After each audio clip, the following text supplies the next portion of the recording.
Hello friends, welcome to আপনজন kitchen. চলে এসেছি আরও একটা রেসিপি নিয়ে। আজকের রেসিপি হলো লাল শাক ভাজা। তা চলুন শুরু করি লাল শাক ভাজা। প্রথমে আমি কড়াইতে সর্ষের তেল দিয়ে দেব।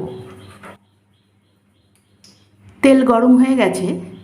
এবার এই তেলে দিয়ে দেবো একটা শুকনো লঙ্কা ও সর্ষে ফোড়ন।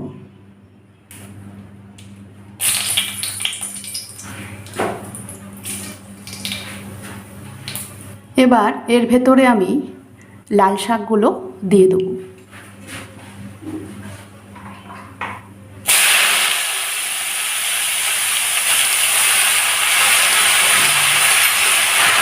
নেড়ে নেব।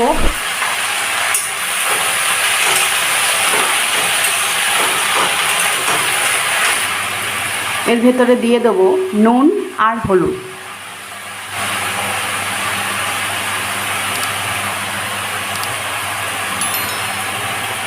আর একটু নেড়ে নেব।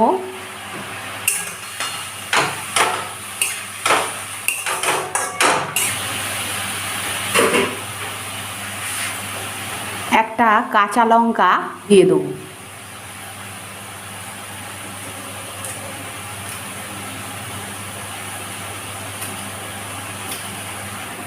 এইবার ঢাকা দিয়ে দেবো সিদ্ধ হওয়ার জন্য। 2 মিনিট বাদে ফিরে আসলাম। এবার দেখে নেব শাকটা সিদ্ধ হয়েছে কি না।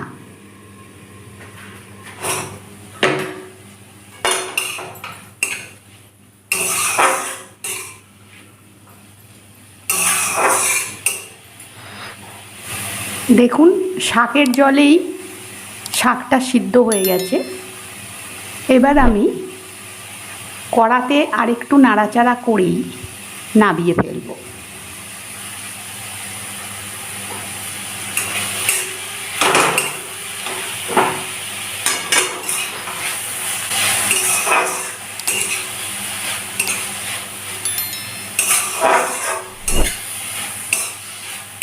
দেখুন আমার শাক ভাজা হয়ে গেছে। আমি এবার শাকটা বাটিতে তুলে ফেলব।